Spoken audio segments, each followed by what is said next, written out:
बिस्मिल्लाहिर्रहमानिर्रहीम, अस्सलाम वालेकुम। इस वीडियो में हम नम्स इंग्लिश की रिवीजन करेंगे। जितने इंपॉर्टेंट टॉपिक्स हैं उसके ऊपर कुछ एमसीक्यूज़ हैं जो हम डिस्कस करेंगे। हाँ, एक टॉपिक इसके अंदर इंक्लूडेड नहीं है, वो है प्रपोजिशंस। और प्रपोजिशंस के लिए मैं 50 एमसीक्यूज़ जो सॉल्व हैं, जो इंपॉर्टेंट 3 प्रपोजिशंस हैं उनके ऊपर मैंने एक फ़ाइल बनाई है, जो इस वीडियो के डिस्क्रिप्शन में आपको एक लिंक मिलेगा व्हाट्सएप चैनल का, वहाँ पर मैं आपको शेयर कर दूँगा। चलते हैं अपने पहले एमसीक्यू की तरफ। फर्स्ट एमसीक्यू है, my uncle lives in the next house. Next कौन सी टाइप का एडजेक्टिव है? नेक्स्ट जो है डेमोन्स्ट्रेटिव, इंट्रोगेटिव, नहीं, इन चारों में से कोई भी नहीं है। Next is actually adjective of number, या इसको हम न्यूमरल एडजेक्टिव कहते हैं।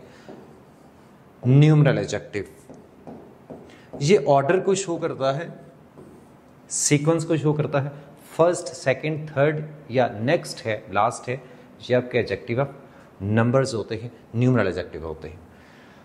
सेकंड देखते हैं, good wine needs no bush. ये जो नो है ना, बहुत सारे एडजेक्टिव्स ऐसे हैं जो एक से ज़्यादा टाइप में आ सकते हैं। डिपेंड करता है कि वो किसी नाउन को किस तरह से मॉडिफाई कर रहे हैं। अब नो जो है वो जब भी आपका किसी काउंटेबल नाउन के साथ आएगा तो वो एडजेक्टिव ऑफ नंबर होगा, और अगर वो अनकाउंटेबल नाउन्स के साथ होगा तो वो एडजेक्टिव ऑफ क्वांटिटी होगा। तो यहाँ पे क्योंकि ये काउंटेबल है बुश, तो दैट्स वाई ये आपका न्यूमरल एडजेक्टिव है, आपका अल्फा ऑप्शन करेक्ट होगा। नेक्स्ट एमसीक्यू पे चलते हैं, माइंड योर ओन बिजनेस। जो ऑन है और वेरी है, ये दो आपके एम्फेसाइजिंग एडजेक्टिव होते हैं। जब वेरी नाउन से पहले लगता है या ऑन लगता है तो ये एम्फेसाइज करने के लिए होते हैं, और हम इन्हें कहते हैं emphasising adjectives. Next MCQ, what a piece of work is man. अब व्हाट वैसे तो क्वेश्चन पूछने के लिए इस्तेमाल होता है, बट व्हाट कभी आपका एक्सक्लेमेटरी सेंटेंसेस के अंदर भी इस्तेमाल होता है, और ऐसी सूरत में ये आपका कहलाता है एक्सक्लेमेटरी एडजेक्टिव। नेक्स्ट एमसीक्यू पे चलते हैं, every dog has his day. Every कौन सी टाइप का एडजेक्टिव है? Distributive, numeral, quantitative, demonstrative. ये आपका डिस्ट्रीब्यूटिव एडजेक्टिव है। एवरी है, ईच है, आइदर है, ये एक ग्रुप को डिस्ट्रीब्यूट कर देते हैं एक एक में, तो इसलिए हम इनको डिस्ट्रीब्यूटिव एडजेक्टिव्स कहते हैं। नेक्स्ट एमसीक्यू देखते हैं, पास मी दैट साल्ट। दैट, अब यहाँ पे आपका एक तो ये एडजेक्टिव है, नाउन से पहले आया हुआ है। आमतौर पर दैट जब दरमियान में आता है, उससे पहले अगर कोई नाउन या प्रोनाउन इस्तेमाल हो रहा हो तो वो तो कुछ और होता है, वो रिलेटिव प्रोनाउन होता है। यहाँ पे दैट साल्ट ये इशारा करने के लिए इस्तेमाल हो रहा है, करीब या दूर की चीज़ के लिए, प्रॉक्सिमिटी शो करने के लिए, और वो होता है demonstrative adjective. This, that, these, those. What kind of pronoun is underline. अभी क्वेश्चन देखते हैं, क्वेश्चन कौन सा है, एक सेकंड को रहना चाहिए MCQ. He is such a man as I respect. अब ये जो एज है यहाँ पे, ये इसके लिए इस्तेमाल हुआ है, ये इसका एंटीसीडेंट है। यहाँ पे एज रिलेटिव प्रोनाउन है। सच के साथ ओल्ड इंग्लिश के अंदर, फॉर्मल इंग्लिश के अंदर एज रिलेटिव प्रोनाउन यूज होता है, सच एज होता है। रिलेटिव प्रोनाउन वैसे हु, विच, दैट होते हैं, बट एज भी रिलेटिव प्रोनाउन के तौर पर यूज हो सकता है, और ख़ास तौर पर सच के साथ ही इस्तेमाल होता है। नेक्स्ट देखते हैं, he that is slow to anger is better than mighty. अब ये जो दैट है ये रिलेट कर रहा है इस ही के साथ, ये आपकी है that is slow to anger, ये आपकी रिलेटिव क्लॉज है, और ये दैट आपका रिलेशन बना रहा है अपने से पहले वाले प्रोनाउन के साथ। तो ऐसी सूरत में इस दैट को हम कहते हैं रिलेटिव प्रोनाउन। नेक्स्ट देखते हैं जी, these horses cost each 5000 rupees. अब ईच कैसे इस्तेमाल हो रहा है? अब ये ईच जो है, ईच डिस्ट्रीब्यूटिव होता है, और यहाँ पे भी ईच डिस्ट्रीब्यूटिव प्रोनाउन ही है। ईच ये इस तरह से है, आप इस सेंटेंस को रीफ्रेज करें तो आप इसे लिख सकते हैं, ईच ऑफ दीज हॉर्सेज। तो ईच आपका बेसिकली इन हॉर्सेस के लिए इस्तेमाल हुआ है, नाउन की जगह पे ये प्रोनाउन है, और कौन सा वाला है? डिस्ट्रीब्यूटिव है, जो इसको डिस्ट्रीब्यूट करता है। नेक्स्ट देखते हैं, some are born great, some achieve greatness. अब ये सम है जैसे ऑल है, अब ये आपको याद रखना है, जैसे सम है, ऑल है, फ्यूज आ फ्यू है। अब ये जो आपके वर्ड्स हैं ये आपके कभी एडजेक्टिव्स होते हैं, कभी प्रोनाउंस होते हैं, और एडजेक्टिव के अंदर भी इनकी टाइप भी डिफरेंट हो सकती है। लाइक ये जब अगर ये आपका किसी काउंटेबल के साथ लगेंगे, काउंटेबल नाउन्स के साथ, जब भी काउंटेबल नाउन्स के साथ होंगे तो ये एडजेक्टिव ऑफ नंबर होंगे। फ्यू तो होता ही काउंटेबल के साथ है, बट सम और ऑल दोनों के साथ आ सकते हैं। अगर ये काउंटेबल सम बुक्स होगा तो सम एडजेक्टिव ऑफ नंबर होगा, सम मिल्क होगा तो सम मिल्क के अंदर सम क्या हो जाएगा, एडजेक्टिव ऑफ क्वांटिटी होगा। ऑल स्टूडेंट्स है तो ऑल एडजेक्टिव ऑफ नंबर है, बट ऑल वेल्थ है, ऑल मनी है तो ऑल एडजेक्टिव ऑफ क्वांटिटी है। तो ये देखना है आपको कि ये किस नाउन से पहले इस्तेमाल हो रहे हैं। दूसरी बात ये है कि यही वाले वर्ड्स जो है आपके कभी प्रोनाउंस भी हो सकते हैं। आप फॉर एग्जांपल ये वाला अगर आप कहेंगे सम बुक्स तो सम आपका एडजेक्टिव है, लेकिन अगर आप सम यूज़ करेंगे इस तरह से जैसे यहाँ पे यूज़ हुआ है सम और बॉर्न ग्रेट, जहाँ इसके बाद कोई नाउन नहीं है तो ये आपका प्रोनाउन है। और ये कौन सा वाला प्रोनाउन है, ये है आपका इनडेफिनिट प्रोनाउन। सम है, मैनी है, ऑल है, फ्यू है, ये सारे के सारे, देयर आर मेनी अदर्स, ये आपके कौन से होते हैं, इनडेफिनिट प्रोनाउंस होते हैं।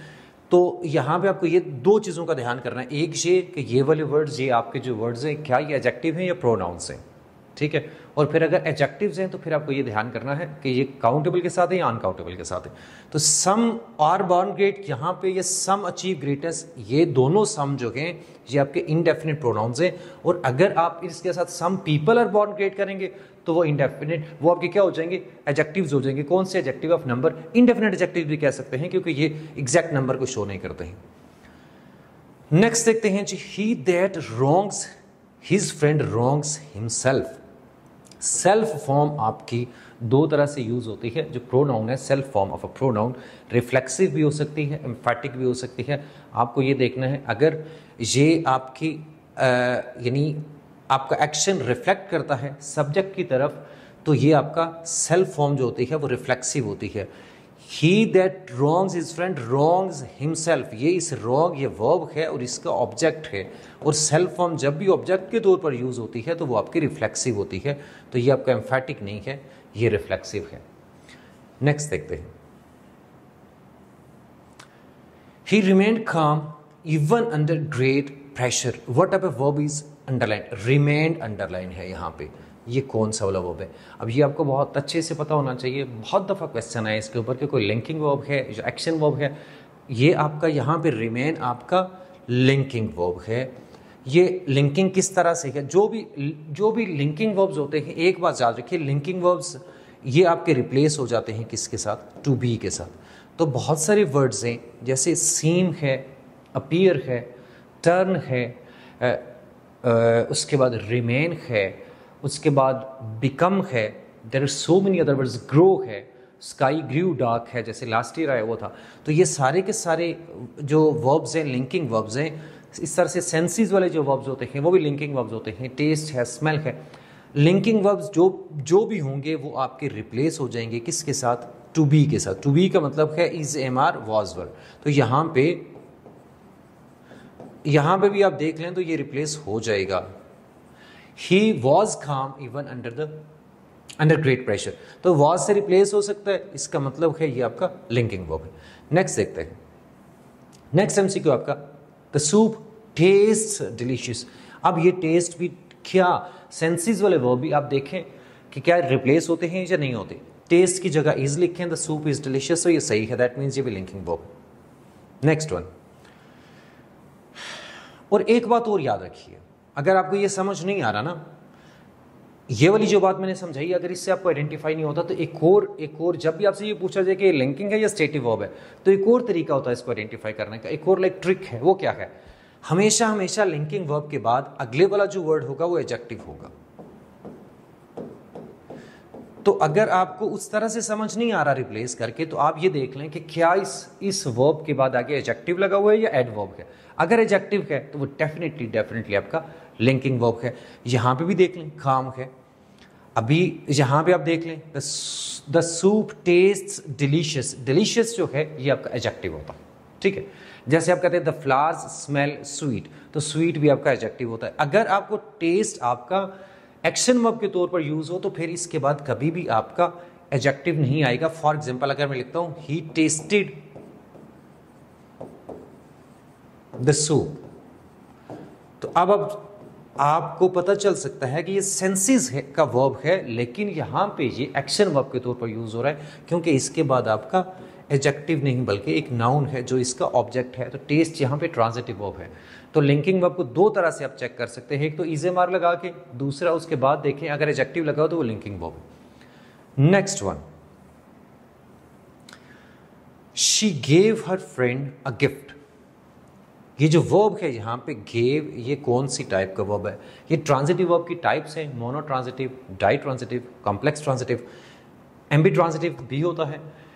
तो आपको ये देखना है कि ये कौन सी टाइप का वर्ब है। यहाँ पे गेव के बाद आगे देखिए क्या लिखा हुआ है, हर फ्रेंड, एक तो ये है, दूसरा ये, दो वर्ड्स हैं आपके, दो नाउन्स हैं, एक नाउन फ्रेज है, एक नाउन है। अगर ये दोनों आपके ऑब्जेक्ट्स हैं, नहीं दो तीन सूरतें हो सकती हैं। एक तो आपको ये देखना है कि अगर किसी वर्ब के बाद एक ही ऑब्जेक्ट है, for example he wrote a story या ही रोट अ लेटर, अगर आप लिखते हैं, अभी अगर इस वर्ब के बाद ये एक ही ऑब्जेक्ट है तो ये आपका बनेगा मोनो ट्रांजिटिव। और इस ऑब्जेक्ट को हम कहेंगे डायरेक्ट ऑब्जेक्ट। अकेला ऑब्जेक्ट जब भी होता है वो डायरेक्ट ही होता है। तो ये आपका बना क्या? Mono transitive. अगर मैं इसी को यूं लिखूं, ही रोट मी अ लेटर, अब आपके पास क्या बन गया? दो ऑब्जेक्ट्स बन गए। और दो ऑब्जेक्ट्स जब भी हों तो एक डायरेक्ट होगा, एक इनडायरेक्ट होगा। ये इनडायरेक्ट है, जो भी आपका बंदे के लिए इस्तेमाल होता है, पर्सन्स के लिए, वो आपका इनडायरेक्ट ऑब्जेक्ट होता है और ये डायरेक्ट है। तो जब दो ऑब्जेक्ट्स आ गए तो वो आपका क्या बनेगा? Ditransitive. अब दो वर्ड्स आगे आपको समझ नहीं आ रही कि ये दो ऑब्जेक्ट्स हैं, या दूसरी सूरत ये भी हो सकती है कि एक ऑब्जेक्ट हो और दूसरा क्या हो? ऑब्जेक्ट कॉम्प्लीमेंट हो। फॉर एग्जाम्पल अब ये दो ऑब्जेक्ट्स हैं। अगर मैं एक और सेंटेंस लिखता हूं, for example he called him a liar. अब ये भी दो आपके ऑब्जेक्ट्स आ गए। दो आपके ऑब्जेक्ट्स नहीं है, दो वर्ड्स आ गए आपके, एक प्रोनाउन है, एक नाउन है। क्या ये दोनों आपके ऑब्जेक्ट्स हैं, जैसे ये डायरेक्ट और इनडायरेक्ट ऑब्जेक्ट है या नहीं? यहां पे नहीं है। यहां पे ये जो पर्सन है ये आपका डायरेक्ट ऑब्जेक्ट है। ये जो लायर है ये आपका ऑब्जेक्ट कॉम्प्लीमेंट है। अब हमें क्या पता चलेगा कि ये कॉम्प्लीमेंट है और ऊपर वाला जो था ये दोनों ऑब्जेक्ट से? इसके लिए आसान तरीका, दो तरीके हैं। एक तो ये है कि आप इनको रिप्लेस करके देखें, इनकी जगह चेंज करें। नंबर वन, रिप्लेस करेंगे तो अगर दोनों रिप्लेस हो जाते हैं तो वो ऑब्जेक्ट्स हैं, और रिप्लेस नहीं होते हैं तो वो आपका एक ऑब्जेक्ट है, दूसरा कॉम्प्लीमेंट है। ठीक है, अब मैं इसको रिप्लेस करता हूं। He wrote me a letter, he wrote a letter to me. A letter को मैं इधर कर सकता हूं, मी को इधर लिख सकता हूं, तो रिप्लेस हो जाएगा। इसको मैं रिप्लेस करता हूं, he called a liar to him, नहीं बनेगा, मीनिंग नहीं बनेगा। तो ये जब रिप्लेस नहीं हो सकते, इनकी जगह रिप्लेस करने का मतलब है यानी चेंज करना, इंटरचेंज करना, जगह चेंज करना। तो जगह आप चेंज नहीं कर सकते हैं तो वो आपके क्या है? आपके दोनों ऑब्जेक्ट्स नहीं है, एक ऑब्जेक्ट है, दूसरा कॉम्प्लीमेंट है। एक बात। दूसरी बात यह है कि दो ऑब्जेक्ट्स का मतलब है दो पैसिव वॉइस। अगर दोनों ऑब्जेक्ट्स हैं तो दो पैसिव वॉइस बनेंगे। अगर एक ऑब्जेक्ट है, दूसरा कॉम्प्लीमेंट है, तो फिर एक पैसिव वॉइस बनेगा, दूसरे से नहीं बनेगा। तो आप यहां से बनाए, a letter was written to me, I was written a letter by him, दोनों हो सकते हैं। अब यहां पे हम यही वाला फॉर्मूला अपनाते हैं, her friend was given a gift by her, a gift was given to her friend by her. तो ये दोनों आपके क्या बने? दो पैसिव वॉइस बन रहे हैं, दैट मीन्स ये दो ऑब्जेक्ट्स हैं, तो ये आपका बनेगा कौन सा वाला? Die transitive. नेक्स्ट देखते हैं, दे पेंटेड द वॉल रेड। अब ये वर्ब है, वॉल एक है और रेड दूसरा, एक ऑब्जेक्ट है, दूसरा कॉम्प्लीमेंट है। आप यही वाला फॉर्मूला लगाइए, दो पैसिव वॉइस यहां पे नहीं बनते हैं, ना इनकी जगह चेंज हो सकती है। They painted red to the wall नहीं बनेगा, red was painted the wall नहीं बनेगा। सो ना तो ये पैसिव वॉइस बनता है, ना इनकी जगह एक दूसरे से चेंज होती है, तो इसका मतलब है एक ऑब्जेक्ट है, दूसरा कॉम्प्लीमेंट है। तो जब इस तरह से होगा तो ये क्या बनेगी, कॉम्प्लेक्स, ये वर्ब आपका बनेगा कॉम्प्लेक्स ट्रांजिटिव। नेक्स्ट देखते हैं जी, sleep not lest your lord come in the night. Lest से शुरू होने वाली जो क्लॉज होती है, अभी हमने अभी तक जो पढ़ा वो था एडजेक्टिव की टाइप्स, एडवर्ब की टाइप्स, और आपका ये कौन सी आखिरी वाली चीज थी, जो वर्ब की ट्रांजिटिव, इन ट्रांजिटिव और लिंकिंग वर्ब, और उसके बाद हमने पढ़ा क्या, ट्रांजिटिव वर्ब की टाइप्स। अच्छा, एमबी ट्रांजिटिव ऊपर रह गया था। एमबी ट्रांजिटिव वो वर्ब्स होते हैं जो कि दोनों तरह से यूज हो सकते हैं। वो आपका ऑब्जेक्ट के साथ भी यूज हो सकता है, ऑब्जेक्ट के बगैर भी यूज हो सकता है। जैसे फ्लाई होता है, ही वॉज फ्लाइंग काइट्स भी हो सकता है, the birds were flying in the air भी हो सकता है। तो फ्लाई दोनों सेंटेंसेस जो मैंने बोले हैं, एक में ट्रांजिटिव है, एक में इंट्रांजिटिव है, तो इसको हम कहते हैं एमबी ट्रांजिटिव। लेस्ट से शुरू होने वाली जो क्लॉज होती है उसको हम क्या कहते हैं, ये आपकी क्लॉज होती है एडवर्ब क्लॉज ऑफ पर्पस। ये दो कौन सी होती है, पर्पस जो होती है वो लेस्ट से शुरू हो सकती है, वो आपकी इन ऑर्डर दैट से शुरू हो सकती है, और वो आपकी शुरू हो सकती है सो दैट के साथ। सो दैट इकट्ठा होता है इसके अंदर, ये भी याद रखें। जैसे we eat so that we may live, he worked hard so that he may get good grade, he might get good grades. तो ये आपका इन ऑर्डर दैट या सो दैट, ये लेस्ट वाली clause adverb clause of purpose होती है। Adverb clause की types आपको आनी चाहिए। आई am glad that you like it. अब ये क्या है, ये किसको शो करता है, दैट से शुरू होने वाली क्लॉज होती है reason. I am glad, why, reason क्या है, इसलिए कि आपको अच्छा लगता है, आपने इसको पसंद किया। सो दैट से शुरू होने वाली क्लॉज, दैट से शुरू हो सकती है एडवर्ब क्लॉज ऑफ रीजन, और किससे शुरू हो सकती है, सिंस से शुरू हो सकती है, और बिकॉज से भी शुरू हो सकती है, एज से भी शुरू हो सकती है। एज से टाइम भी होता है, और एज से आपकी एडवर्ब क्लॉज ऑफ रीजन भी होती है। As he was ill, he was absent, जैसे ये है, तो ये आपका रीजन है यहाँ पे। Next one, had I the wings of a bird I would fly away. अब ये कंडीशनल सेंटेंस है टाइप 3, तो इन्वर्जन के साथ कंडीशनल क्लॉज जो इफ से शुरू होती है, लेकिन वो हैड से भी शुरू हो सकती है इन्वर्जन के साथ। तो ये आपका कौन सा है, पर्पस है, कंडीशन है यहाँ पे, ठीक है। तो ये एडवर्ब क्लॉज ऑफ कंडीशन है जो हैड से शुरू होती है, कभी वर से भी शुरू होती है, वर से भी हो सकती है, हैड से भी हो सकती है, इफ से भी हो सकती है, इसके अलावा प्रोवाइडेड दैट से भी हो सकती है। तो जो भी कंडीशन बताएगा वो क्या होगा, adverb clause of condition. Next one, he is such a good man that all respect him. ये कौन सा वाला है, अब अभी हमने थोड़ी देर पहले पढ़ा था कि दैट से शुरू होने वाली क्लॉज होती है क्या, एडवर्ब क्लॉज ऑफ रीजन, लेकिन वो सिर्फ दैट वाली क्लॉज है।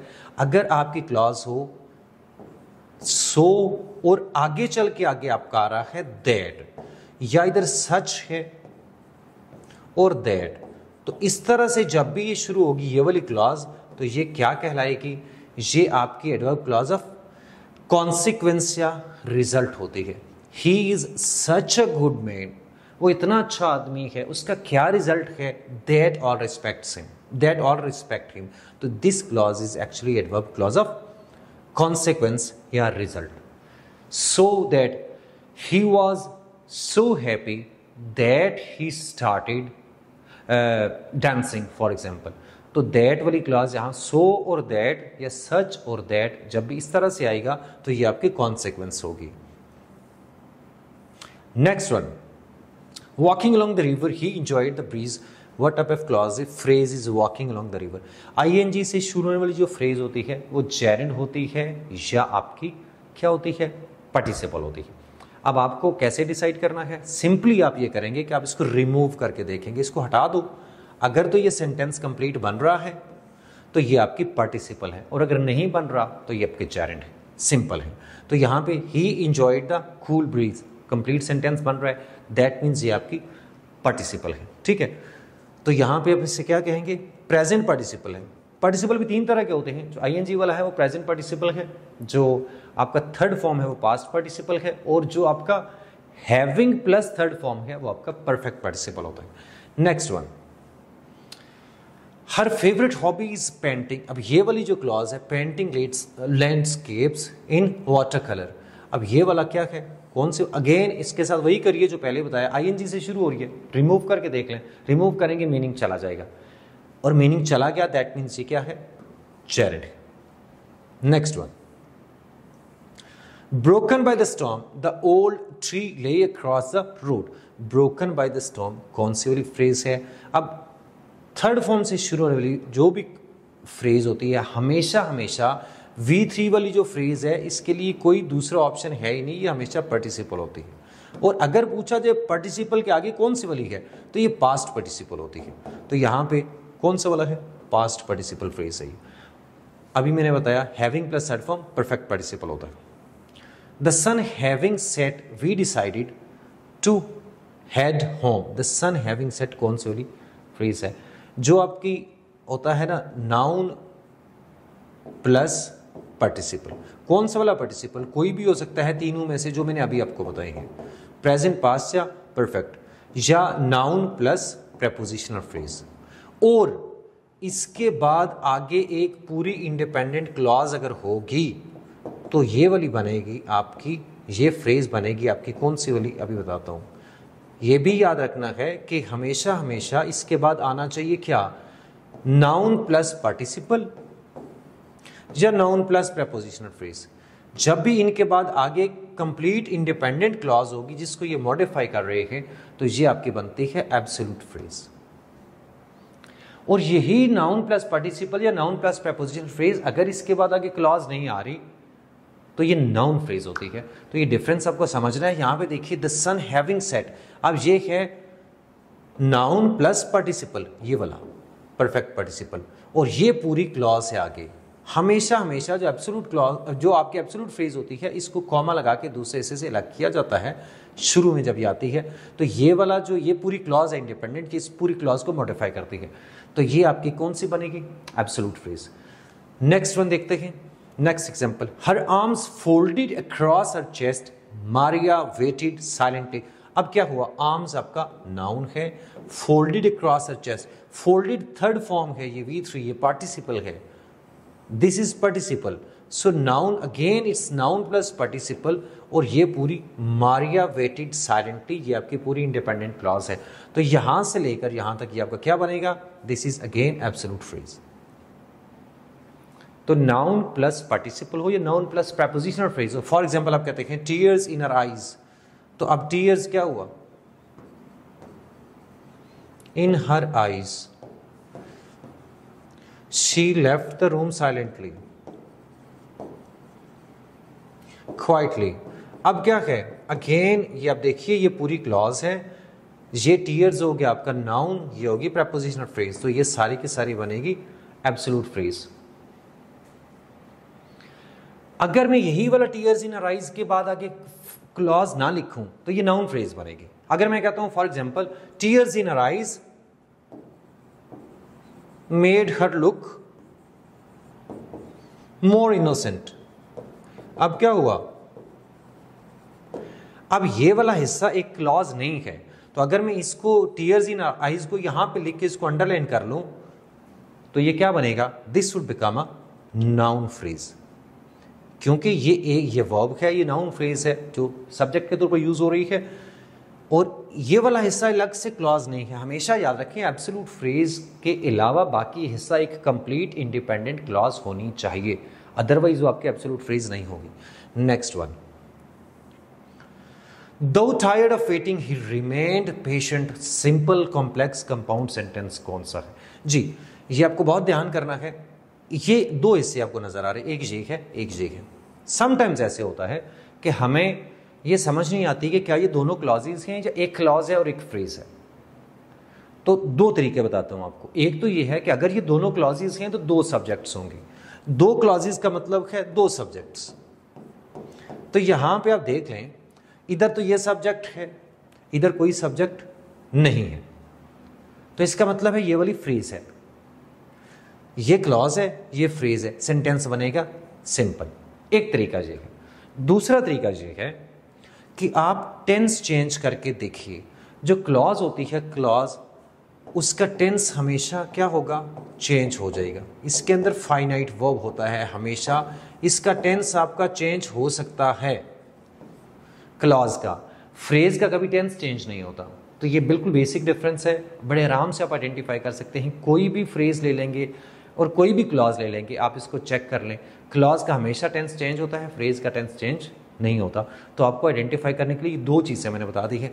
दो टायर्ड ऑफ वेटिंग का कुछ भी नहीं होगा, आप पूरे इसका चेंज करिए ना, ही दो tired of waiting, he remained, he will remain, कुछ भी करें ये वाला हो जाएगा, ये वाले का टेंस चेंज नहीं होगा। सो दैट मीन्स कि ये वाली एक फ्रेज है, ये एक क्लॉज है, तो ये सेंटेंस आपका सिंपल सेंटेंस होगा। बिल्कुल इसी से मिलता जुलता सेंटेंस लास्ट टाइम भी आया हुआ था नाम्स में, तो आपको जो है ना ये ध्यान करना है बहुत सारा। Because of his failure in the final examination his family was so upset. Again ये वाली एक क्लॉज है, ये वाली सारी जो है ये एक फ्रेज है, because of his failure in examination. हमेशा याद रखिए बिकॉज ऑफ के बाद वैसे भी हमेशा एक फ्रेज ही शुरू होती है, बिकॉज के बाद क्लॉज आती है, बिकॉज ऑफ के बाद फ्रेज ही होती है, बिकॉज ऑफ वाली। इधर कोई सब्जेक्ट भी नहीं है। तो अगर आपका कोई सबऑर्डिनेटिंग कंजंक्शन आपको नजर आ रहा है और उसके बाद सब्जेक्ट आपको नजर नहीं आ रहा, तो इसका मतलब वो फ्रेज है, क्लॉज नहीं है। ये भी आप इसको भी देख सकते हैं। और टेंस चेंज करके देखिए, because of his failure in examination, कैसे टेंस चेंज करेंगे, इसका नहीं होगा, ठीक है। तो टेंस चेंज नहीं हो रहा, तो दैट मीन्स ये आपकी फ्रेज है। तो फ्रेज और क्लॉज क्या बना sentence, again simple. Next one, दो इट वॉज रेनिंग। अब ये ऊपर वाला दो और इसमें देखिए दो में क्या फर्क है। अब ये दो के बाद इट आ गया, सब्जेक्ट है। अब ये दोनों क्लॉजेज है, दो इट वॉज रेनिंग, अब ये क्लॉज है, इसका टेंस चेंज हो सकता है, बिल्कुल हो सकता है। दो इट इज रेनिंग हो सकता है, दो इट विल बी रेनिंग हो सकता है, ठीक है। And he had no umbrella. आपने करना ये है कि अगर क्लॉजेज हैं ज्यादा तो आप इसको यूं अंडरलाइन करेंगे, एक आपकी ये क्लॉज है, एक आपकी ये क्लॉज है, दो को अंडरलाइन करिए, एक आपकी ये क्लॉज है। अगर आपकी तीन क्लॉजेज हैं तो आपके पास दो कंजंक्शंस होने चाहिए, या एक कंजंक्शन एक रिलेटिव प्रोनाउन होगा, रिलेटिव एडवर्ब होगा। यहां पे दो कंजंक्शंस, एक ये है एक ये है, ठीक है। अब हमें क्या देखना है कि क्या आमतौर पर अगर एक सबऑर्डिनेटिंग है, एक कोऑर्डिनेटिंग कंजंक्शन है, तो दैट मींस एक आपका ये आपका कंपाउंड कॉम्प्लेक्स सेंटेंस बनता है। लेकिन ये एक ट्रिकी सा एमसीक्यू है, ये वाला इसको आपको गौर से समझ रहे हैं। दिस इज कॉम्प्लेक्स सेंटेंस, ये कंपाउंड कॉम्प्लेक्स नहीं है। कैसे? अभी ये जो आमतौर पर जो आपकी इंडिपेंडेंट क्लॉज होती है, इंडिपेंडेंट क्लॉज शुरू होती है किसके साथ? इंडिपेंडेंट क्लॉज शुरू होती है starts with no conjunction, conjunction के बगैर शुरू होती है, या आपकी शुरू होती है किसके साथ? या आपकी शुरू होती है फेन वॉइस के साथ, जो आपके कोऑर्डिनेटिंग कंजंक्शन है, ठीक है। तो यहां पे ये ऑल्दो ये यहां पे एंड के साथ शुरू हो रही है, जो कि आपका एक कोऑर्डिनेटिंग कंजंक्शन है, लेकिन स्टिल ये वाली clause and he had no umbrella, this is dependent clause. कैसे डिपेंडेंट है ये समझाता हूं अभी आपको। ये डिपेंडेंट है, सिर्फ एक इंडिपेंडेंट क्लॉज है ये वाली, बाकी दोनों क्लॉजेज आपके डिपेंडेंट हैं। तो ये सेंटेंस आपका एक इंडिपेंडेंट जब होती है तो कॉम्प्लेक्स सेंटेंस बनता है। ये कैसे है देखिए, ये वाली क्लॉज दो इट वाज रेनिंग, ये क्या है? ये आपकी, ये तो सबको पता है कि जो भी सबऑर्डिनेटिंग कंजंक्शन से शुरू हो, या रिलेटिव प्रोनाउन से शुरू हो, या रिलेटिव एडवर्ब से शुरू हो, वो क्लॉज आपकी हमेशा हमेशा डिपेंडेंट होती है। Dependent clause always starts with a subordinating conjunction, a relative pronoun और अ रिलेटिव एडवर्ब। तो अब ये वाली क्लॉज, तो इस पे कोई डाउट नहीं है कि ये एक डिपेंडेंट क्लॉज है। अब आप मुझे बताइए, ये जो एंड है, क्या ऐसा मुमकिन है कि एंड के एक तरफ आपकी सबऑर्डिनेटिंग हो और एक तरफ कोऑर्डिनेटिंग हो? ऐसा पॉसिबल ही नहीं है। यानी एक तरफ इंडिपेंडेंट हो और एक तरफ डिपेंडेंट हो, ऐसा तो हो ही नहीं सकता। एंड है कोऑर्डिनेटिंग कंजंक्शन। कोऑर्डिनेटिंग का मतलब है हमेशा जो एक जैसी चीजों को, इक्वल रैंक की क्लॉजेस को मिलाता है, ठीक है। ये ट्रिकी है एमसीक्यू, इसको मैं इसलिए आपको एक्सप्लेन कर रहा हूं। तो एंड के दोनों तरफ, अगर एंड के एक तरफ डिपेंडेंट क्लॉज है तो फिर हर हाल में इसके दूसरी तरफ डिपेंडेंट होगी। अगर इधर डिपेंडेंट है तो इधर भी डिपेंडेंट है, उधर इंडिपेंडेंट है तो इधर भी इंडिपेंडेंट होगी, ठीक है। तो कभी कभी ये वाली क्लॉज जो एंड से शुरू हो रही है, इसकी एक्सटेंशन है एक डिपेंडेंट क्लॉज की, तो ये दोनों क्लॉजेज आपकी बन जाएंगी डिपेंडेंट, एक इंडिपेंडेंट रह जाएगी। तो इसलिए ये सेंटेंस आपका क्या बन जाएगा? ये आपका कॉम्प्लेक्स सेंटेंस बनेगा, कंपाउंड कॉम्प्लेक्स नहीं बनेगा, ठीक है। जी चलते हैं नेक्स्ट एमसीक्यू पे। Those who believe win. अब ये वाला जो है, आप हु बिलीव, हु आपका रिलेटिव प्रोनाउन है और हु बिलीव आपकी रिलेटिव क्लॉज है। तो जब भी किसी सेंटेंस के अंदर रिलेटिव क्लॉज आ जाती है तो वो आपकी रिलेटिव क्लॉज होती है हमेशा डिपेंडेंट क्लॉज। लास्ट ईयर ये आया हुआ था आपका ये जो सजैब एमयू है इसमें 2024 में आया हुआ था रिलेटिव क्लॉज वाला सेंटेंस। ये सेंटेंस आपका कॉम्प्लेक्स सेंटेंस होता है। जो भी हु, विच, दैट या व्हेन, वेयर, व्हाई से शुरू होने वाली क्लॉज है, रिलेटिव प्रोनाउन या रिलेटिव एडवर्ब से शुरू होने वाली, वो रिलेटिव क्लॉज होती है और वो रिलेटिव क्लॉज हमेशा डिपेंडेंट क्लॉज होती है। अब ये वाली आपकी डिपेंडेंट क्लॉज है और दोज विन ये आपकी इंडिपेंडेंट क्लॉज है। अब जनरली जो कॉन्सेप्ट बना होता है ना कि आपका कि जो अपना मीनिंग अलग से देगी वो इंडिपेंडेंट क्लॉज होगी, जो अकेले अपना मीनिंग नहीं दे सकती वो डिपेंडेंट है। ये इस तरह से आपको समझ नहीं आएगी, आपको आइडेंटिफाई नहीं होगा और आप स्टक हो जाएंगे। तो आपको एक बात समझनी है, डिपेंडेंट क्लॉज का सिंपल तरीका ये है, डिपेंडेंट क्लॉज जो भी क्लॉज आपकी किसी सबऑर्डिनेटिंग कंजंक्शन से शुरू होती है या आपकी रिलेटिव प्रोनाउन से शुरू होती है या रिलेटिव एडवर्ब से शुरू होती है, वो आपकी डिपेंडेंट क्लॉज है। तो ये वाली आपकी डिपेंडेंट होगी। बाकी जो दूसरी क्लॉज है जब डिपेंडेंट है तो इंडिपेंडेंट भी होगी ऑब्वियसली, वैसे तो डिपेंडेंट हो ही नहीं सकती है ना। तो ये आपकी फिर दोज विन, ये आपकी इंडिपेंडेंट क्लॉज है।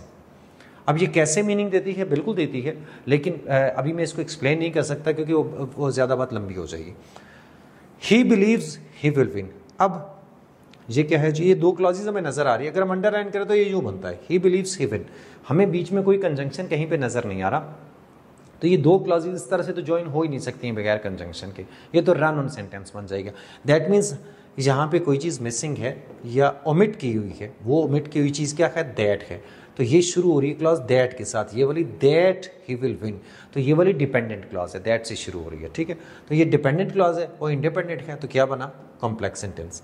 नेक्स्ट देखते हैं, when we want to do something we dash away. अब वर्ब पे आ गए हैं हम types of kinds of sentence से आगे चलते हैं। अगला टॉपिक है ये वाला आपका कंडीशनल सेंटेंस है। एक्चुअली कंडीशनल सेंटेंस जो आपका जीरो कंडीशनल होता है ना, वो इफ से भी शुरू हो सकता है, व्हेन से भी शुरू हो सकता है। जो आपके लाइक जीरो कंडीशनल होता क्या है? जीरो कंडीशनल जब एक कंडीशन का फिक्स्ड रिजल्ट हो हमेशा, वो कोई यूनिवर्सल ट्रूथ भी हो सकता है, सिर्फ यूनिवर्सल ट्रूथ नहीं होता, यूनिवर्सल या जनरल ट्रूथ हो सकता है, वो कोई साइंस फैक्ट हो सकता है, वो कोई आपकी रूटीन हो सकती है, कोई भी ऐसी चीज जो जिसका हमेशा कंडीशन का फिक्स्ड रिजल्ट है, वो जीरो कंडीशनल होती है। और इफ जो है, इफ के साथ तो शुरू होता है जीरो कंडीशनल, व्हेन के साथ भी होता है, और व्हेन वाला तो हमेशा हमेशा होता ही जीरो कंडीशनल है। तो when we want to do something we find a way होगा, दोनों तरफ फिर हम क्या लगाते हैं? जीरो कंडीशनल का मतलब है दोनों तरफ सिंपल प्रेजेंट टेंस, ठीक है। तो ये आपका जीरो कंडीशनल का सेंटेंस है। नेक्स्ट देखते हैं, I don't understand why is he so stubborn.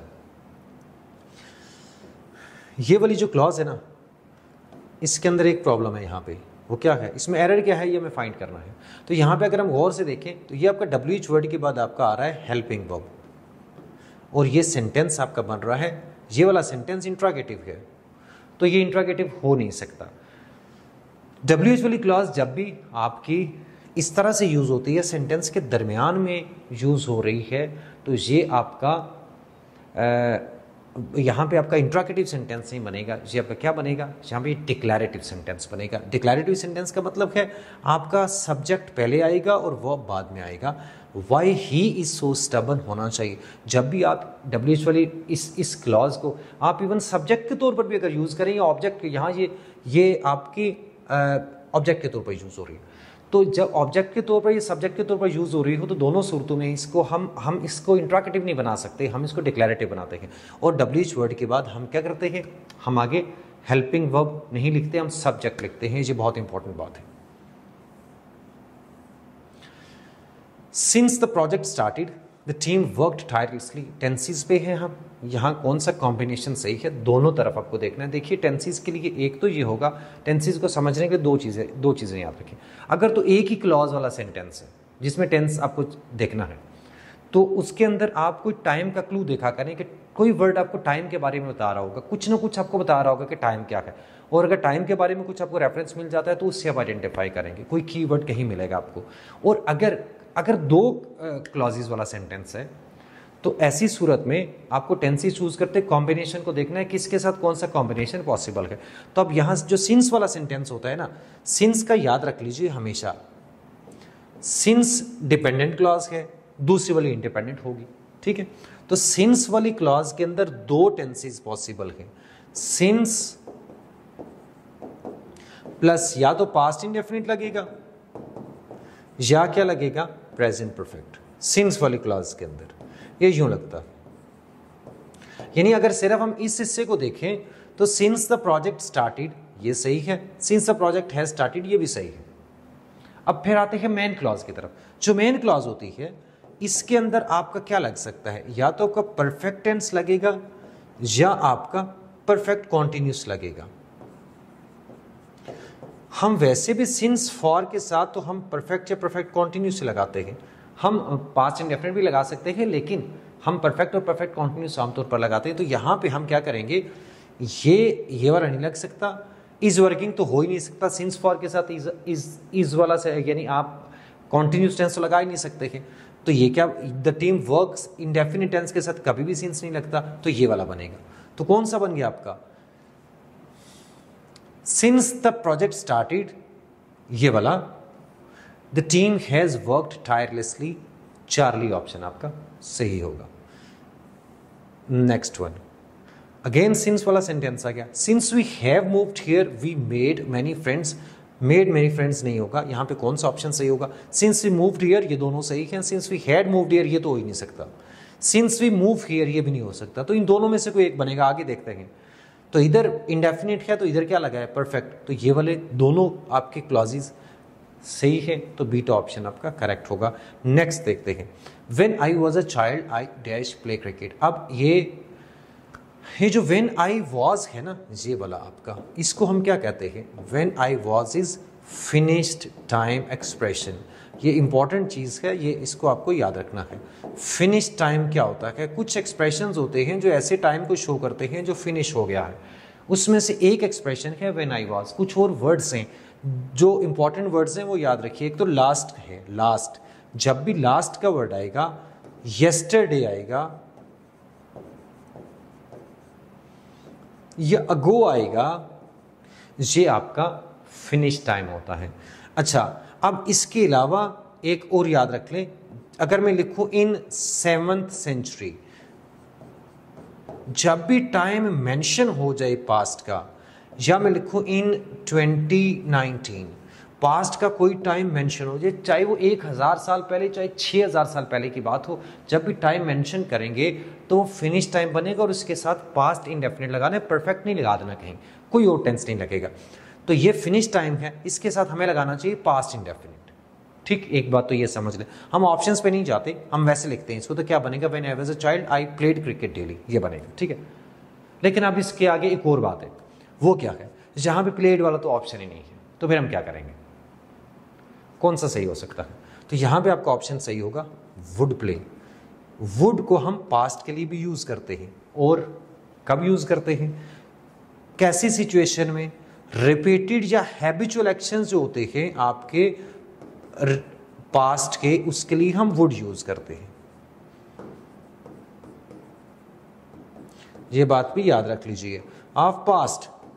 Past के आपके जो भी रिपीटेड एक्शंस हैं जो बार बार होते हैं पास्ट के अंदर, पास्ट की हैबिट्स के लिए, पास्ट के रिपीटेड एक्शंस के लिए वुड यूज करते हैं हम, ठीक है।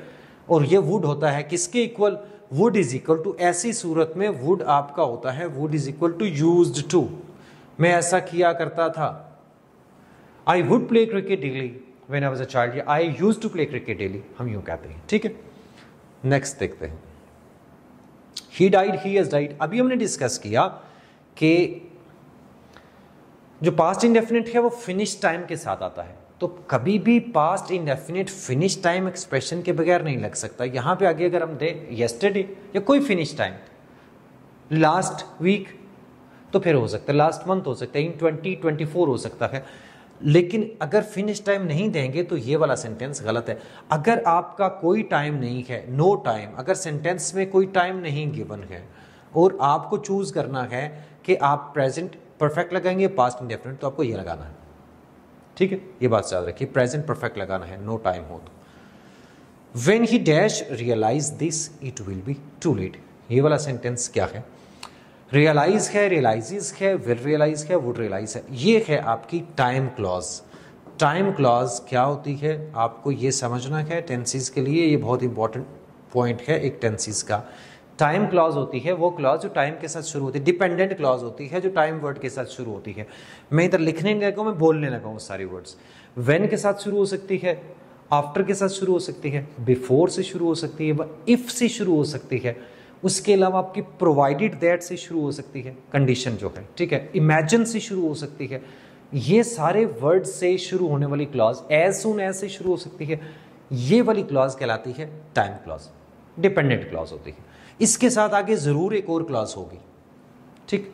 अब आपको इसके बारे में सबसे पहला पॉइंट ये याद रखना है कि टाइम क्लॉज के अंदर हम कभी भी विल नहीं लगाते हैं, विल नहीं लगाते हैं। फ्यूचर टेंस में कभी भी हम फ्यूचर का कोई भी टेंस नहीं लग सकता टाइम क्लॉज के अंदर, इधर वाले में, ठीक है।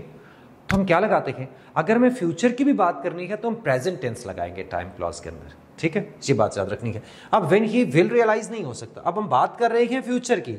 यहां जब भी टाइम क्लॉज वाला सेंटेंस करना है तो सबसे पहले ये डिसाइड करें कि ये टेंस कौन सा है, हम कब की बात कर रहे हैं। इधर से आपको पता चल जाएगा वो इनकम्प्लीट है, यहां से पता चल जाएगा। तो ये it will be too late, जब हमें एहसास होगा तो बहुत देर हो चुकी होगी। तो ये आपका क्या है, फ्यूचर है। तो फ्यूचर के लिए जब भी हम बात करें तो टाइम क्लॉज किस में होती है, प्रेजेंट इंडेफिनिट में होती है। व्हेन ही रियलाइजेस दिस, ये आएगा, ठीक है। प्रेजेंट इंडेफिनिट, प्रेजेंट परफेक्ट में भी हो सकती है टाइम क्लॉज, लेकिन आमतौर पर प्रेजेंट इंडेफिनिट में होती है, ठीक है। Next one, we have yet completed 2 chapters. अब येट जो है वो उसके साथ हम प्रेजेंट परफेक्ट ही लगाते हैं, लेकिन 2 बातें याद रखनी है आपको। येट होता है किसके लिए, नेगेटिव सेंटेंस के लिए। पॉजिटिव में हम क्या लगाते हैं, ऑलरेडी लगाते हैं, ठीक है। तो we have already completed 2 chapters होगा, we have not yet completed होता है, ठीक है, सिर्फ येट नहीं होता। He will get admission to medical college after he dash. अब आफ्टर से शुरू हो रही है क्लॉज, तो हमें समझ आ गई क्या है ये, कौन सी वाली, टाइम क्लॉज है। तो इसके अंदर हम क्या लगाएंगे, अब हम 2 लगा सकते हैं, या प्रेजेंट इंडेफिनिट या प्रेजेंट परफेक्ट। कॉन्टेक्स्ट को देखना है कि क्या है। आफ्टर वाली क्लॉज में हम परफेक्ट लगा सकते हैं। ही विल गेट एडमिशन, हम फ्यूचर की बात कर रहे हैं, तो हम टाइम क्लॉज, जब भी फ्यूचर की बात हो तो टाइम क्लॉज आती है प्रेजेंट में। तो आफ्टर ही पासिस भी हो सकता है, आफ्टर ही हैज पास्ट भी हो सकता है। तो यहाँ पे पासिस वाला ऑप्शन नहीं है, तो हम हैज पास्ट करेंगे। वैसे भी आफ्टर से जो क्लॉज शुरू हो रही है, इसके साथ आप अगर परफेक्ट लगाएंगे तो ज्यादा बेहतर है, ठीक है। Time clause, which sentence correctly shows, अच्छा, visible effect of recent activity. चलें, इसको ये विजिबल इफेक्ट इसलिए लिखा है यहाँ पे, विजिबल इफेक्ट जब भी एक पास्ट की एक्टिविटी का, किसी एक्टिविटी का इफेक्ट आपको नजर आ रहा हो, तो वो क्या होता है, वो आपका होता है क्या, यानी इसको मुझे लिखना है, इधर लिखने के बजाय इधर पहले लिखा हुआ तो अच्छी बात है। जब भी किसी का इफेक्ट विजिबल होता है पास्ट की एक्टिविटी का, तो वो बनता है प्रेजेंट परफेक्ट या परफेक्ट कॉन्टिन्यूस। याद रखिए, यानी टेंसेस के अपने अपने यूजेस है ना, कि किस टेंस को किस सिचुएशन में यूज करना है। तो आपका जब भी आपको किसी पास्ट की एक्टिविटी का, एक्शन का इन्फ्लुएंस नजर आता है, आपको एक्टिविटी आपने नहीं देखी लेकिन आपको इन्फ्लुएंस नजर आ रहा है, तो उसके लिए हम क्या लगाते हैं, प्रेजेंट परफेक्ट या कॉन्टिन्यूस, परफेक्ट कॉन्टिन्यूस, ठीक है। For example, he has run that's why he is out of breath. अब इसका मतलब है वो भागा है, आपने उसको भागते हुए नहीं देखा, लेकिन वो इज आउट ऑफ ब्रेथ, तो आपको पता चल रहा है कि इसका मतलब वो भागा है पहले के। अब आपके पास ऑप्शन क्या है, he is out of breath. अब इसके लिए हम ही वॉज रनिंग नहीं कर सकते, ही हैड रन भी नहीं कर सकते। आपके पास ऑप्शन क्या है, या परफेक्ट या perfect continuous. He has run भी हो सकता है, ही हैज बीन रनिंग भी हो सकता है। दोनों में से कौन सा लगाएंगे, इन दोनों में से चॉइस है, तो क्या करना है। पहली बात तो ये जहन में रख लें कि जब भी विजिबल इन्फ्लुएंस नजर आए, हमें विजिबल इन्फ्लुएंस हो किसी पास्ट की एक्टिविटी का। जैसे मेरी आंखें अगर स्वेल हुई हुई है, मैं रात को सोया नहीं हूं, मेरी आंखें रेड हुई हुई है, तो अब आपको नहीं पता मैं जागा हूं नहीं जागा, आपको मेरी आंखों से नजर आ रहा है, इन्फ्लुएंस नजर आ रहा है, ठीक है। रोड गीले हैं, आपको इन्फ्लुएंस नजर आ रहा है कि बारिश हुई है पहले, तो जब भी इन्फ्लुएंस नजर आए तो उसके लिए प्रेजेंट परफेक्ट या प्रेजेंट परफेक्ट कॉन्टिन्यूस लगाते हैं। क्या फर्क होगा, एक्टिविटी को आपने देखना है, क्या वो एक्टिविटी कुछ देर कॉन्टिन्यू रहने वाली एक्टिविटी है या एकदम होने वाली एक्टिविटी है। ठीक, फॉर एग्जाम्पल मैं आपको दो चीजें बताता हूं, मैं कहता हूं डाई और फिर मैं कहता हूं रन, तो दोनों में क्या फर्क है। एक बंदा भागता है तो इसका मतलब है उसने कुछ देर के लिए वो भागा होगा, कुछ देर की इसके अंदर कॉन्टिन्यूटी आती है। लेकिन डाई, एक बंदा मरता है तो ये नहीं कि कुछ देर वो मरता रहा है, ऑब्वियसली मरा मर गया। ठीक है, तो इन दो एक्टिविटीज में क्या डिफरेंस है, एक एकदम से हो जाती है, एक में कॉन्टिन्यूटी है। तो कॉन्टिन्यूटी वाली अगर कोई चीज हो रही है तो उसमें परफेक्ट कॉन्टिन्यूस लगाइए, और अगर एकदम होने वाली है तो उसमें क्या लगाइए, प्रेजेंट परफेक्ट। तो ये रन वाला जो है इसमें हम ये लगाएंगे, ही हैज बीन रनिंग, क्योंकि ये कॉन्टिन्यूटी शो करता है, that's why he is out of breath. You look पे, ये एग्जैक्टली वही है। आप नजर आ रहे, आपके चेहरे से, आपके कॉम्प्लेक्शन से नजर आ रहा है कि आप बीमार हैं, या बीमार पिछले टाइम में बीमार रहे हैं, आपको किसी ने बीमार देखा नहीं है। तो जब आपका इन्फ्लुएंस नजर आ रहा हो तो हम क्या लगाते हैं, present perfect, have you been ill. He has, ये हो गया ही इज रन वाला, ओके अभी हमने कर लिया। She is cried so her eyes are, अब अगेन वही है इन्फ्लुएंस वाला, वो he has cried या has been crying क्या होगा। अब क्राई वाला भी एक्शन कुछ देर के लिए कॉन्टिन्यू रहने वाला है, एक्शन जो जारी रहता है, तो कौन सा लगाएंगे, her eyes are red, ये इन्फ्लुएंस है तो ये लगेगा। ठीक है, he has been crying। Next one, had you attended the wedding ceremony you dash school friends। अच्छा, अब had you attended, had से शुरू होने वाला है, if you had या had प्लस V3 हो गया। जब भी had प्लस V3 होगा तो ये टाइप 3 कंडीशनल बनेगा, had प्लस V3। तो इसमें हम क्या लगाएंगे, हम लगा सकते हैं would have भी लग सकता है, ठीक है, would के साथ could have भी लग सकता है और might have भी लग सकता है, तीनों लग सकते हैं आपके। ठीक है, प्लस V3 दूसरे हिस्से में। तो अब यहाँ पे could have नहीं है, कुछ और नहीं है, तो might have है, तो ये वाला लगेगा। Next one, I dare him to answer my question। अब ये डेयर क्या है, यहां पे हमें ये देखना है इसके अंदर, यानी इसमें बताना क्या आपको, इस क्वेश्चन के अंदर ये कौन सी टाइप का वर्ब है। I dare him to answer my questions, ये जो डेयर है ये आपका, मैं आपसे पूछता हूं ये मॉडल वर्ब है या ये हेल्पिंग वर्ब है या ये ट्रांजिटिव है या इंट्रांजिटिव है। तो ये वाला डेयर है चैलेंज के सेंस में। ठीक है, तो जब आप चैलेंज के सेंस में यूज करते हैं ये मॉडल वर्ब नहीं होता, इसके साथ आगे ये ऑब्जेक्ट लगा हुआ है इसका, तो ये आपका कौन सा वर्ब है, इसको मॉडल नहीं करना, ये ना डेयर को हर जगह मॉडल ही कर दें। ये आपका कौन सा वर्ब बनता है, this is your transitive verb. ठीक है, तो ये आपका ट्रांजिटिव वर्ब है। Next one, no one need to obey his orders, no one need obey his order, no one need to obey, no one need not obey his order, no one needs obey. जी कौन सा सही है, देखिए जो need है ना वो आपका बेसिकली जो मॉडल होता है वो नीड नॉट होता है। एक्चुअली मॉडल के बारे में दो तीन बातें याद रखनी है। मॉडल के साथ हम बेयर इन्फिनिटिव लगाते हैं, नंबर 1, मॉडल की SC SC या ED वाली फॉर्म नहीं होती, नंबर 2, और मॉडल के साथ कोई दूसरा मॉडल या हेल्पिंग वर्ब हम नहीं लगाते। ठीक, ये आपको दो तीन बातें याद रखनी है। अब नो वन नीड ओबे, लेकिन ये नीड वैसे नीड नॉट मॉडल होता है, लेकिन किसी और नेगेटिव वर्ड के साथ भी हम नीड को लगा सकते हैं। जब आप नो लगाते हैं ना तो नो ये नीड नॉट के इक्वल बन जाता है। सो ये आप एज अ मॉडल यहाँ पे यूज कर सकते हैं। No one need obey his orders, ये वाला सेंटेंस आपका सही होगा। नो वन नीड अगर आप इसको टू ओबे लगाएंगे तो फिर नीड्स लगाना पड़ेगा यहाँ पे, ये गलत है। No one need not obey, need not आप नॉट और नो इकट्ठे नहीं लगा सकते हैं। No one needs obey, no one needs आप जब आप लगा रहे हैं ओबे बेयर इन्फिनिटिव लगाया आपने तो फिर यहाँ पे तो ऐसा नहीं लगना चाहिए। तो हर एक के अंदर कोई ना कुछ छोटी छोटी सी गलती है, इसको बहुत ध्यान करना है आपको। ठीक, next one, I would rather sleep than watching a boring movie. Would rather के बाद आपका बेयर इन्फिनिटिव आता है इधर भी और इधर भी बेयर इन्फिनिटिव आएगा जहां पे वॉच लगेगा।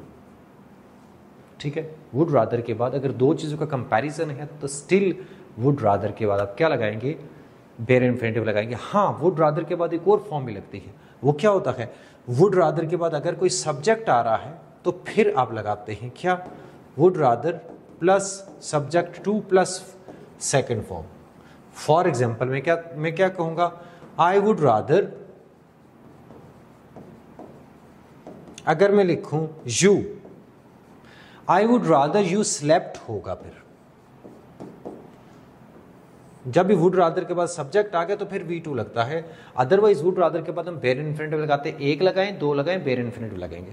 ही हैड बेटर के बाद भी बेयर इन्फिनेटिव लगता है। He had better ask permission.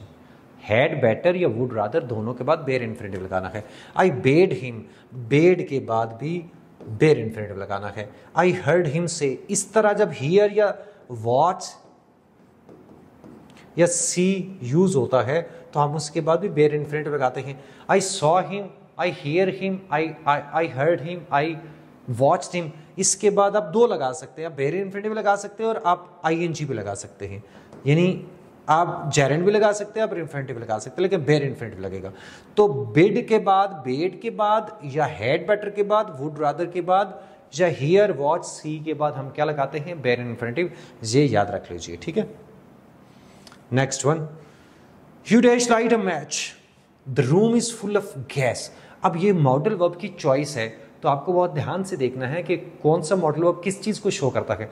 Need not show करता है नो ऑब्लिगेशन को, नीड नॉट या नीड नॉट के इक्वल एक और मॉडल होता है जिसको हम कहते हैं डोंट हैव टू। जब कोई चीज आपकी अपनी चॉइस है, नो ऑब्लिगेशन, तो उसके लिए आप नीड नॉट लगाते हैं कि आपको लिए जरूरी नहीं है, आपकी अपनी चॉइस है, करें ना करें, ठीक है, कोई फर्क नहीं पड़ेगा। मस्ट नॉट होता है क्या, नेगेटिव ऑब्लिगेशन।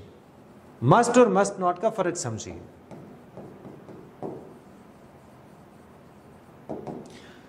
मस्ट नॉट हम तब लगाते हैं कि ये काम नहीं करना, इसका मतलब है करेंगे तो बहुत कुछ गलत हो जाएगा। अगर कोई काम करने से बहुत कुछ गलत हो जाता है, तो कोई लॉ वायलेट हो जाता है या बहुत नुकसान होता है, बहुत कोई ऐसी चीज होती है जो कि नहीं होनी चाहिए, तो उस सूरत में मस्ट नॉट लगाते हैं, नेगेटिव ऑब्लिगेशन। तो यहां पे भी मस्ट नॉट लगेगा। आपको लाइटर नहीं चलाना, आपको माचिस नहीं चलानी, क्योंकि रूम में ऑलरेडी गैस है, तो ऑब्वियसली चलाएंगे। तो फिर ट्राई करके देख लें क्या होता है। तो जब कुछ करने से बहुत कुछ गलत हो जाए तो फिर उसके लिए आप मस्ट नॉट लगाते हैं, ठीक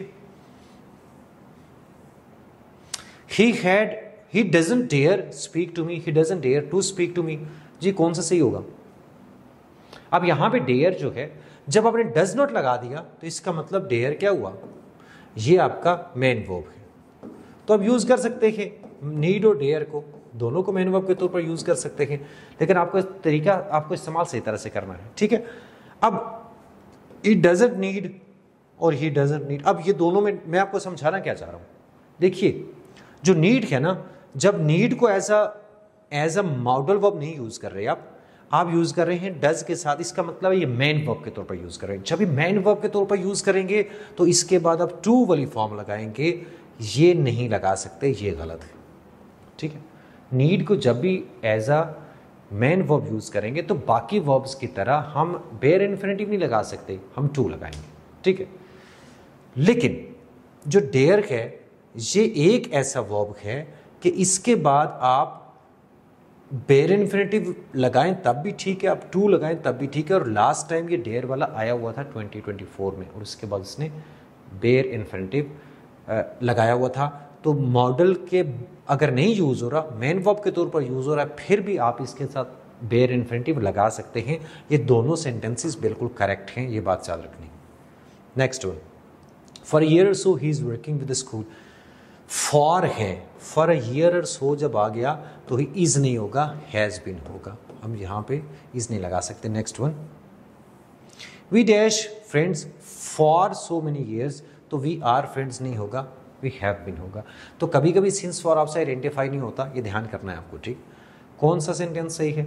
आई will let you know as soon as I found it, I let you know as soon as I have found it, I let you know as soon as. जी, एज सुन एज से शुरू होने वाली clause क्या है? This is your time clause, again जो मैंने आपको पहले जिक्र किया, ठीक है। तो विल तो इसमें लग ही नहीं सकता। अब मैं आपको बताऊंगा जब मुझे पता चलेगा, तो ये फ्यूचर की बात हो रही है। मैंने आपको कहा था कि आपने पूरे सेंटेंस को पढ़ के फैसला करना है सबसे पहले कि ये फ्यूचर है या पास्ट है या प्रेजेंट है, क्योंकि टाइम क्लॉज के साथ आप प्रेजेंट, पास्ट, फ्यूचर तीनों की बात कर सकते हैं। अगर हम फ्यूचर की बात कर रहे हैं तो टाइम क्लॉज होगी प्रेजेंट में, ठीक है। तो as soon as I found it तो नहीं हो सकता, आई हैव फाउंड इट या as soon as I find it. और एज सुन एज के साथ हम परफेक्ट भी नहीं लगाते, हम ये वाला लगाएंगे, तो ये वाला सही हो, डेल्टा ऑप्शन, ठीक है। यानी टाइम क्लॉज में आप लगा सकते हैं क्या, परफेक्ट, प्रेजेंट परफेक्ट, जो भी है आपका। अगर आप प्रेजेंट की बात करें तो प्रेजेंट परफेक्ट, फ्यूचर की बात करें तब भी प्रेजेंट परफेक्ट या प्रेजेंट इंडेफिनिट, दो लगा सकते हैं। टाइम क्लॉज के अंदर दो टेंसेस लगते हैं, या परफेक्ट, प्रेजेंट परफेक्ट, या आपका प्रेजेंट इंडेफिनिट। अब जो एज सुन एज वाला है, एज सुन एज वाली टाइम क्लॉज, उसमें परफेक्ट ना लगाइए। जो आफ्टर वाली टाइम क्लॉज है उसके अंदर परफेक्ट लगाइए। बाकी व्हेन वाली में आपकी चॉइस है, व्हेन में आप हैव लगा लें या इंडेफिनिट लगा लें, दोनों सही। शायद ये बातें आपको बहुत ज़्यादा समझ ना आए, आपको तब समझ आएंगी जब आपको कुछ ना कुछ आइडिया है। तो बहरहाल अब मैं क्या कर सकता हूँ, जो है वो आपको मुझे तो बताना पड़ेगा। He said he will call me when, देखिए जब सेड आ गया ना तो आगे विल नहीं लगता, वुड लगता है, कैन नहीं लगता, कुड लगता है, मे नहीं माइट लगता है। व्हेन ही रीच्ड आगे भी फिर पास्ट ही लगेगा, इधर टेंस चेंज नहीं हो सकता, आपको कंसिस्टेंट रहना है। सेड आएगा, वुड आएगा और रीच्ड आएगा, बीटा ऑप्शन सही होगा। Next one, if I had more money I would have built a school. अब ये इसमें क्या प्रॉब्लम है, देखिए दो क्लॉजेस, कंडीशनल सेंटेंस है। अगर हैड आपका अकेला आ रहा है, सिर्फ हैड है और उसके साथ वर्ब की थर्ड फॉर्म नहीं लगी हुई, तो वो आपका टाइप 3 कंडीशनल नहीं होता, वो आपका टाइप 2 कंडीशनल होता है, ठीक है। तो ये सा टाइप 2 में कर दिया आपने, ये सा टाइप 3 में कर दिया, वुड हैव और third form.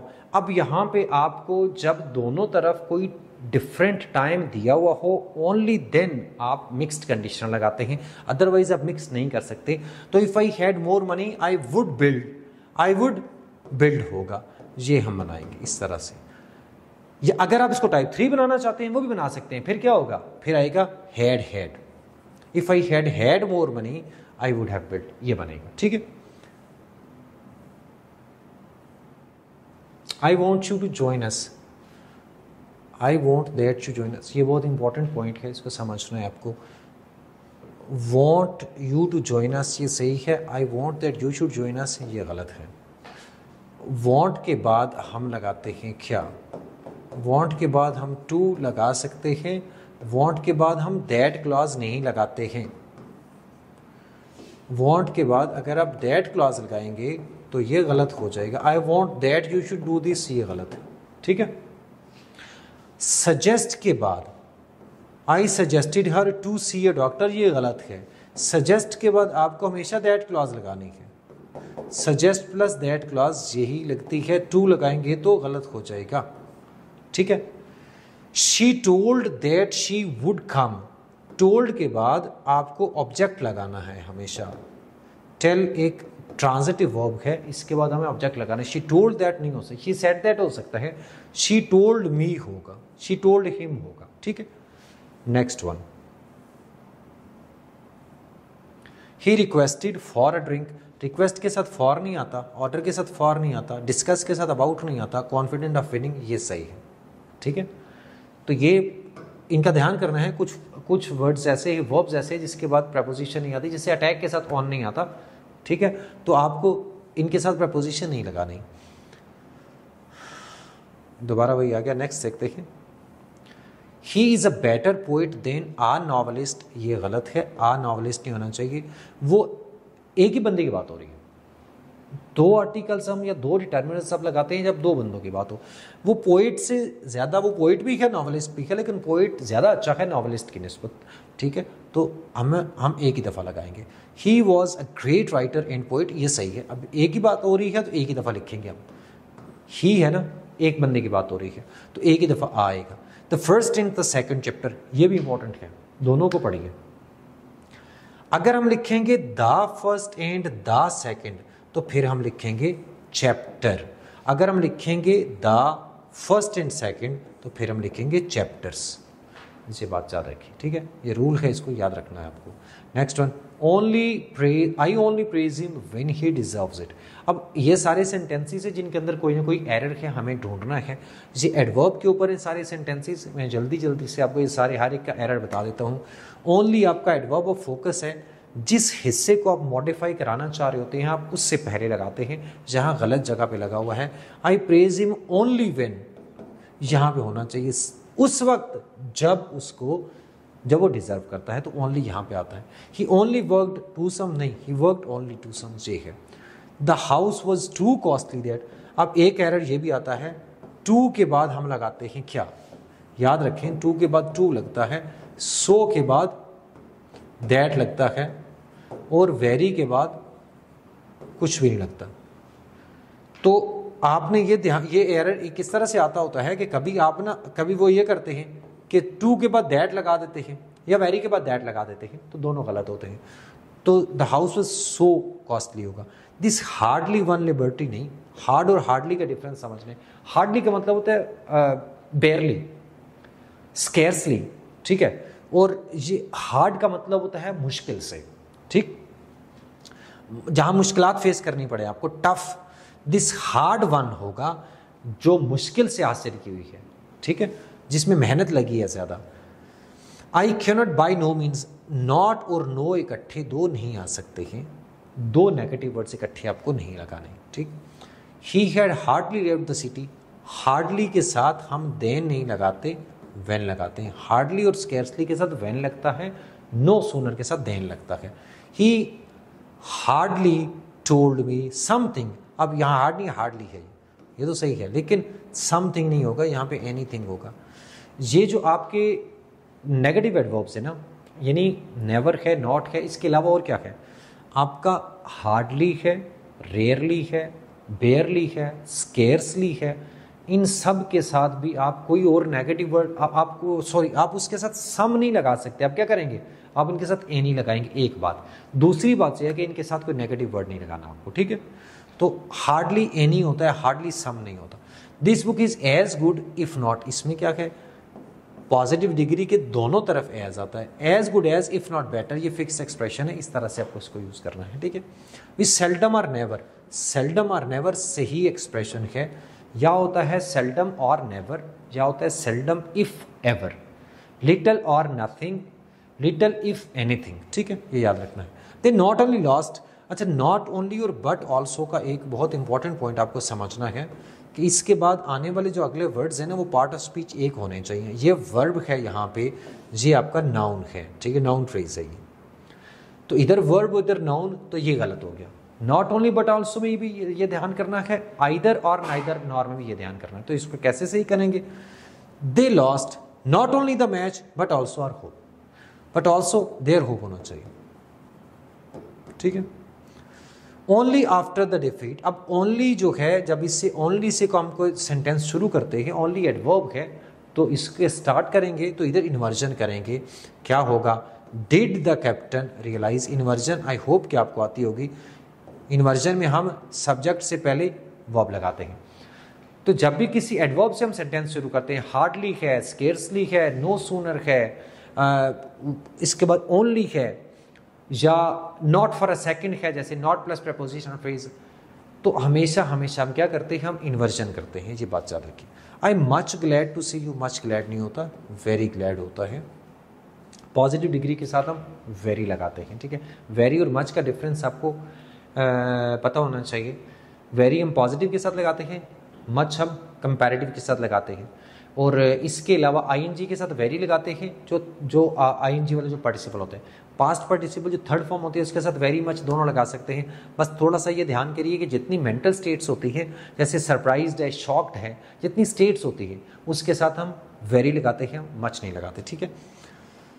No one can write as neat, ये वर्ब के बाद हमेशा एक्शन वर्ब है, राइट। एक्शन वर्ब के बाद नीट नहीं आएगा, नीटली आएगा। एक्शन वर्ब के बाद एडवर्ब लगता है, लिंकिंग वर्ब के बाद क्या लगता है, आपका एडजेक्टिव लगता है। डू इट लाइक, नहीं, लाइक और एज का डिफरेंस समझना है। जब आगे क्लॉज आ रही है तो फिर लाइक नहीं लगता, एज लगता है। लाइक के बाद आप क्या लगाएंगे, फ्रेज लगाएंगे। डू इट लाइक मी, ये सही है, but do it as I told you,